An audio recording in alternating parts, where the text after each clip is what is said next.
It's not just mine, his or her house. This is our house.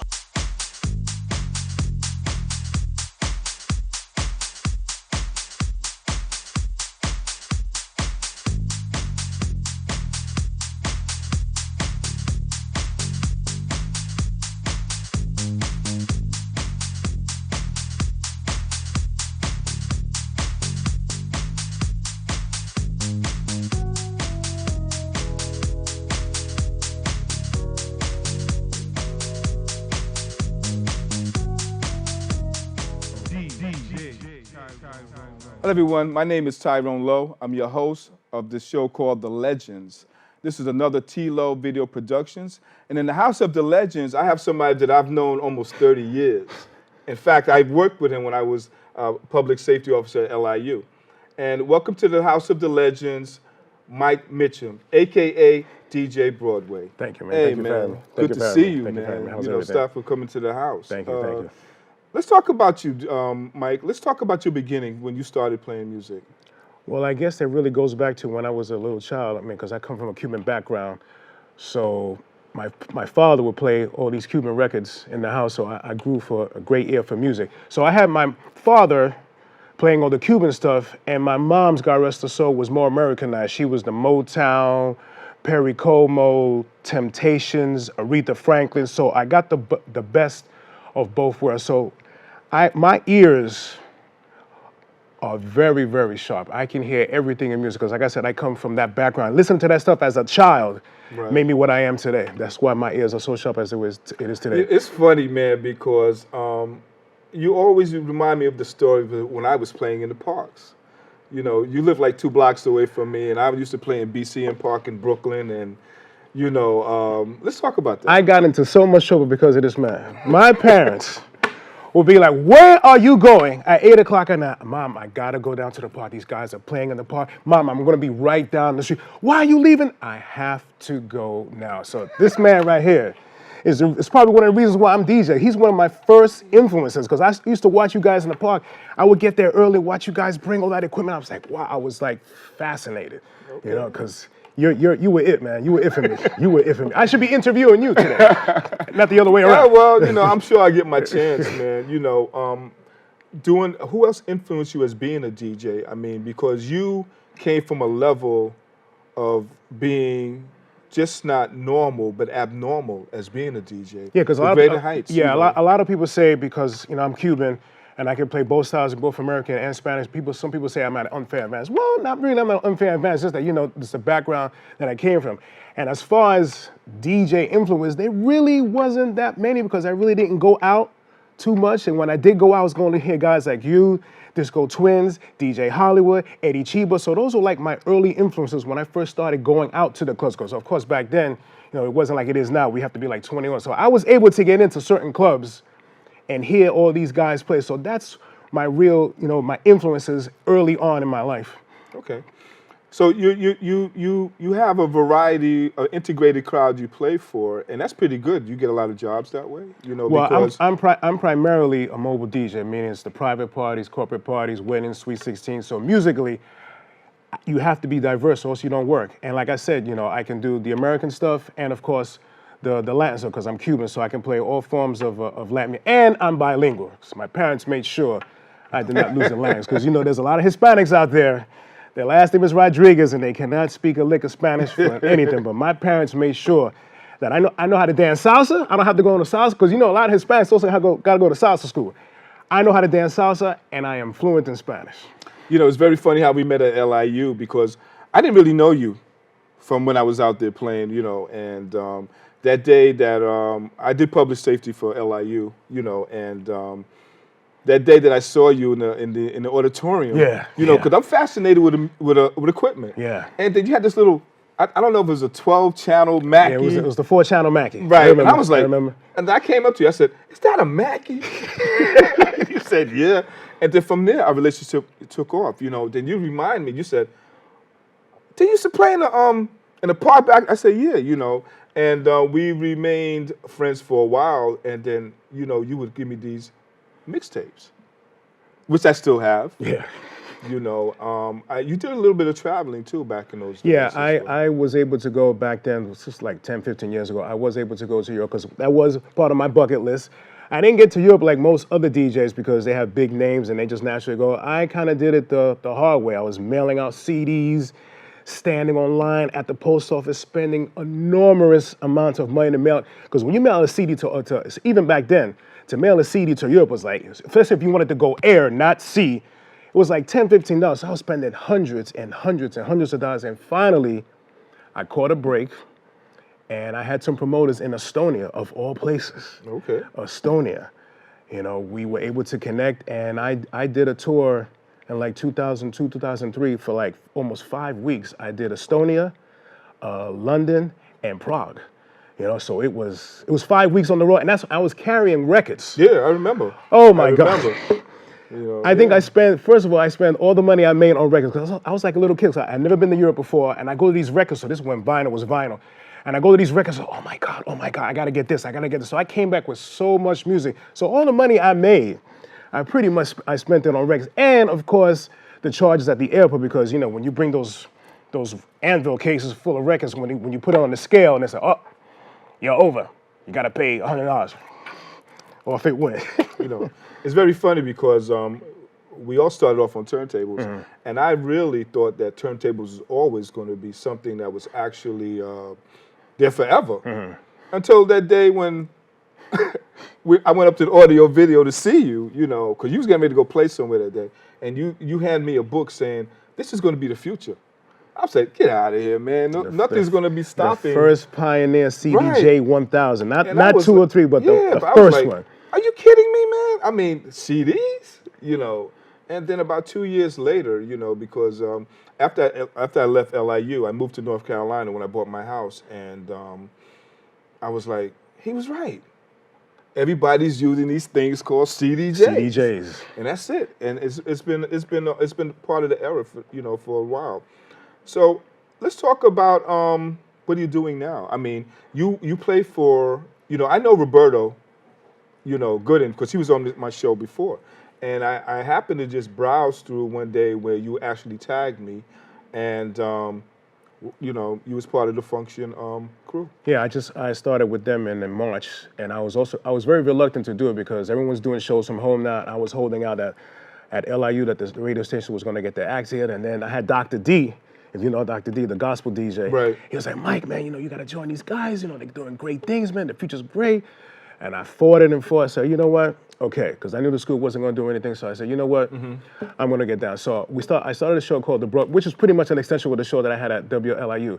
It's the Broadway Express, where I spin salsa the first hour and house the second. It's a very unique show. There isn't any other show on the internet that's doing salsa, and I'm doing real salsa, followed by house. It's all live. So, you know, doing the show has made me a better DJ because I have to put together a show every week. Okay. So I have to dig through music, whether it's the salsa and the house, and put it together for 2 hours and go nonstop for 2 hours and do track IDs and stuff like that. So it's made me a better DJ. Are you doing a lot of classics too, or you just are you mainlining on new stuff? Well, it's mostly new stuff, even though I got some goodies here from my past. Right. These are the reasons why I'm DJing today, because these CDs, these albums right here are part of my history, especially this. Oh my God, this is, I mean, Seven Deadly Sins. Right, Look, yeah. I mean, it's Oh, yeah. I went to the garage once in my lifetime, so I was able to experience, but these are like garage classics. Right. You know, I mean, I used to play that in the park. I mean, yeah, exactly. I Used to play this stuff in the park, man. And of course, we can't. You had to have especially with the Seven Deadly Sins. You had to have a system really feel exactly, like exactly. baseline, And we can't, you know? we can't leave this out in Brooklyn. Oh yeah, oh yeah, oh yeah. Okay, this you was either start a party with it, or you always have to end the party. exactly, with it, exactly. And So there's been so many remixes after that. You know, Mike. I'm glad to see you here, man. Yeah. It's like it's like wow. You know what I'm saying? What do you have to say to the upcoming DJs that's coming up now? You know, about the craft itself. well, I know now with the advent of technology, it's gotten so much easier to be a DJ. It wasn't like when we were coming up, where Right. we had to go to record stores, And believe me, I spent a lot of money on records. It's thousands of dollars. Yes. It's not a few. It's Yes. thousands of dollars. You know, Vinyl Mania. Yeah. Dance tracks, yes. Satellite Records. Yeah. Yeah. Downtown Records. Downtown Records. Yes. Rock and Soul. Oh, we could be here for hours. So Yeah. the newer generation doesn't know anything about that. But all I can say is that I know the technology has made it very easy. All I want to say is know your music. I don't care what you're playing. I don't care if you're playing rock, if you're playing salsa, if you're playing soca. Know your music and take time to know your songs. Because I go to so many parties where DJs can't even construct a simple set of like 5 songs, 10 songs. Learn how to program music. Learn how to read your crowd. Don't and the most important thing, don't play for yourself. Right. Because a lot of DJs, Yeah. oh, this is the hot stuff, man. I'm playing this right. Read your crowd and play for the crowd. Because you play for the crowd, you'll get more work. Yeah. It's a very simple thing. Well, I've learned to do that through the years, man. But I get so much music, man. I play for LWR, which is based in the UK, every Saturday. And I put together a nice program where it's a simple program where everybody can actually, you know, apply themselves to. You know, you don't try to go above the stream because at first you know, I used to be the type of DJ. As soon as I get a track, I got to play it. I want to be the first one to do it. Right. But I found that that's not a real good thing to do, man. Because you can lose your fan base like that. It's like, what is he playing? You know what I'm saying? There's always the right time and the right place to actually introduce a track. Have you ever done any studio work, production? I'm working on that. It's going to happen soon because a lot of people ask, yo, because you know you've been DJing for so long. When you gonna gravitate to the Should've been time already. I know. It should have been. It should have been. You know, but you know what it is. I don't like to brag, but I'm working a lot. Yeah. So that's the problem. So when I have downtime, you know, it's really trying to just work on my music and trying to get some rest. Because like I said, I'm a mobile DJ, so I'm carrying equipment. You know, I still got a van. I'm still carrying big subs, big speakers. I'm not just a DJ with a laptop and 2 speakers. I'm bringing an entire system, tops and bottoms, and my CDs and my CDJs. I'm one of the only few DJs, mobile DJs, still using a DJ mixer. I mean, the word DJ mixer now doesn't even exist. What kind of mix are you using? I'm using a Pioneer. Okay. Pioneer 750 Mark II. So, because you go to all the clubs now, all the lounges, all that's in there is a controller. And so you're responsible to bring your own cables, bring your own laptop. In cases like that, I just I bring my equipment everywhere. So if the club, if I'm doing a guest spot and they say, well, you know, no, we don't have CD players. I said, no problem. I will bring them. So my thing that I ask a lot of DJs, when's it going to end? I mean, as far as your career, is it a passionate thing where you're going to see yourself at least 5 years from now doing the same thing? Or? Look, I've asked people ask me that question a lot of times, and I tell them just like this: I'm going to stop when God tells me to. Okay. I'm going to stop when God tells me to. I've been doing this now almost 38 years now. I'm still going. I still got my health. I take care of myself. I try to eat the right foods. Exercise was kind of tough in our line of work, especially getting home 3, 4 o'clock in the morning. I don't drink when I work, so that's one of my biggest successes. I don't drink when I work, so that's why I'm still standing here today. But it's been a tough road, but I love it, man. Like I said, I'm not going to stop until God tells me to. Okay. That's a good thing, man. I feel that I've been doing it for a long time. I'm still doing it, you know, in different areas. I produce, I play, you know, and I just love doing it. It's like an addiction, man. I wanted to put it down several times, but like I said, I go to the house, I look at this equipment, and all of a sudden it's like, once I turn it on, it's like I'm back to the same thing again, you know.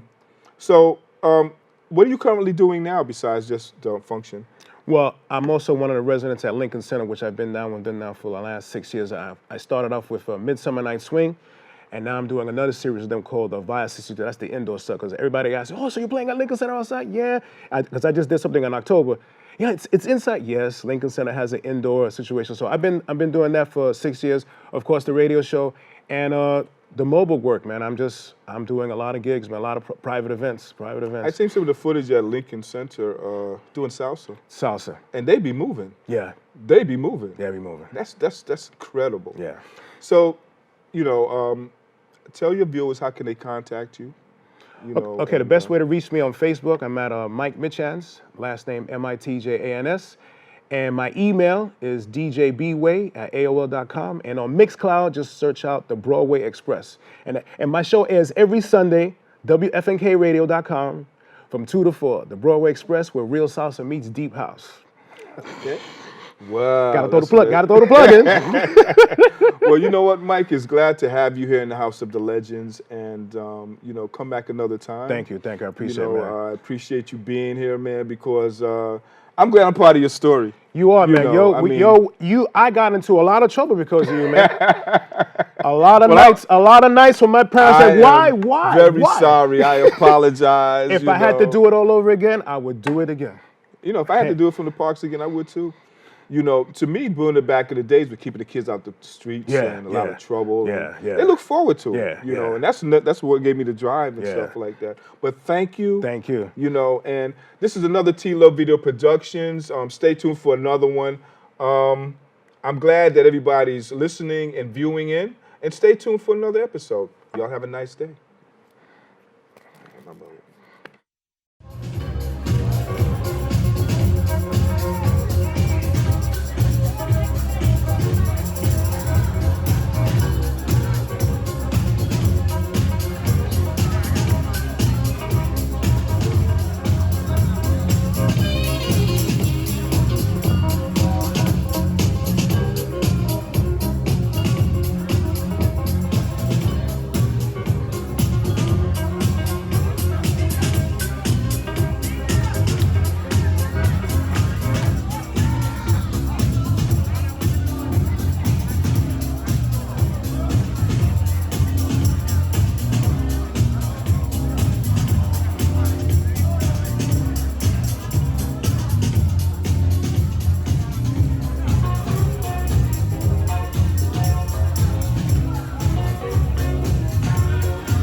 Hey guys, welcome to my studio, welcome to my channel.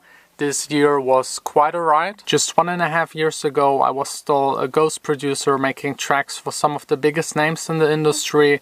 I made a comfortable living with it, but somehow this still didn't really feel right. Why making tracks for other people if I can also just make tracks for myself and fulfill my vision as an artist? I quitted everything, started back again from zero, focused entirely onto my own project, and also started making these videos to capture this entire process and share it with the world. Since then I've uploaded 209 videos sharing with you my working process and also showing you my life as a DJ and music producer. I produced countless of tracks. I released 8 of them, which gained me millions of plays.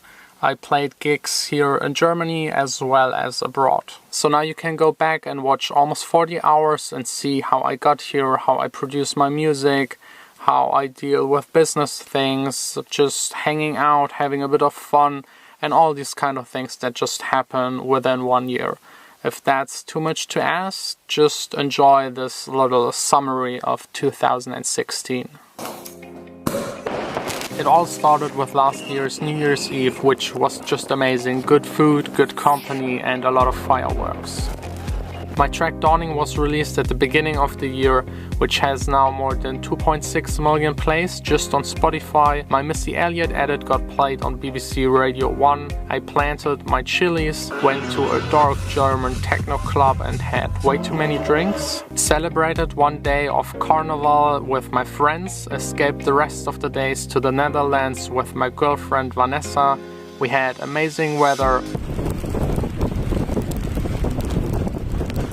And I touched a really big dog.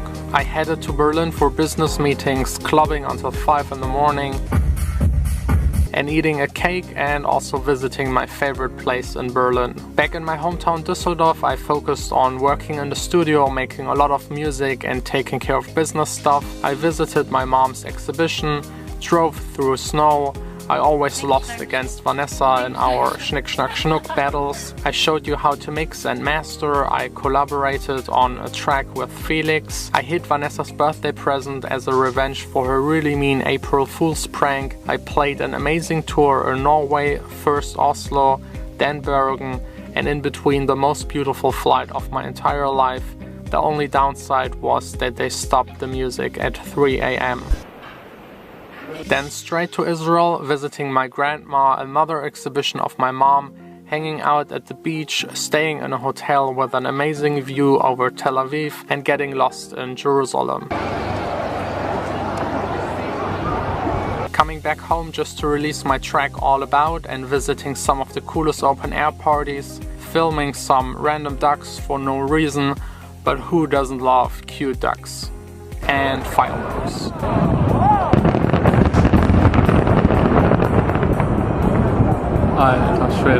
Collaborating with a lot of singer and songwriters, making an amazing track with Kaylee, then spending 2 weeks in Thailand with Vanessa, 3 days in Bangkok with the best view ever, a lot of cool things, a lot of weird things, a lot of Buddhas, a lot of traffic, a lot of weird smells, and the coolest outfit ever. Then 10 days in the south of Thailand, which was just amazing. Beach on one side and beach on the other side.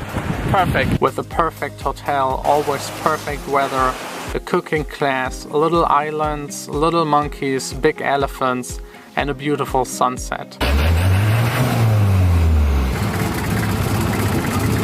Back at home celebrating her sister's wedding, then deciding to do daily vlogs instead of weekly ones, which is still up to date something where I really don't know how I'm doing it. I have never thought I will get so far. This is now vlog number 170 something, and I thought I might maybe do it for 1 week. The next day signing my management contract, visiting label and producer friends in Berlin, playing a gig at the Perukaville Festival, of course on the small stage, but it was still a whole lot of fun.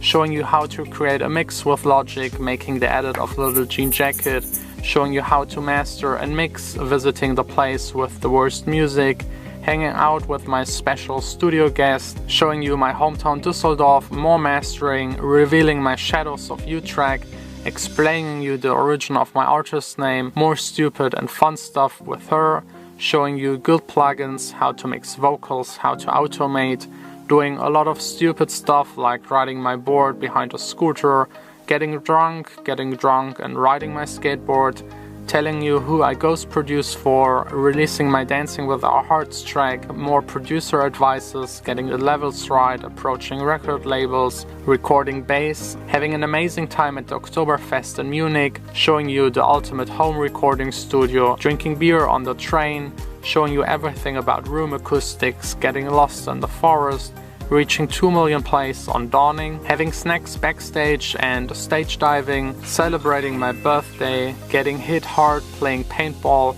reaching daily vlog number 100, visiting the Amsterdam dance event to come back home the next day and play a DJ gig, talking with you about the DJ Mag 100 results, more stupid stuff, for example skateboarding on ice. Then Vanessa left for 2 weeks, I worked even more than usually, destroyed my camera, got a new one that I didn't like, maxed out my credit card to get a new one, and making my most epic cinematic vlog. Showing you where I started DJing and old footage of that time, releasing my Rising track, celebrating it with a lot of mulled wine, giving away samples, a shirt, and remixing and mastering, more mulled wine, making a special video about my family, spending the holidays with Vanessa outside of the city, having way too much food, snacks, Nutella, and a lot of wow, this entire year has been amazing. Of course, there were also a lot of things that weren't that great. I dropped a lot of times this camera. A lot of my tracks got cancelled for very stupid reasons.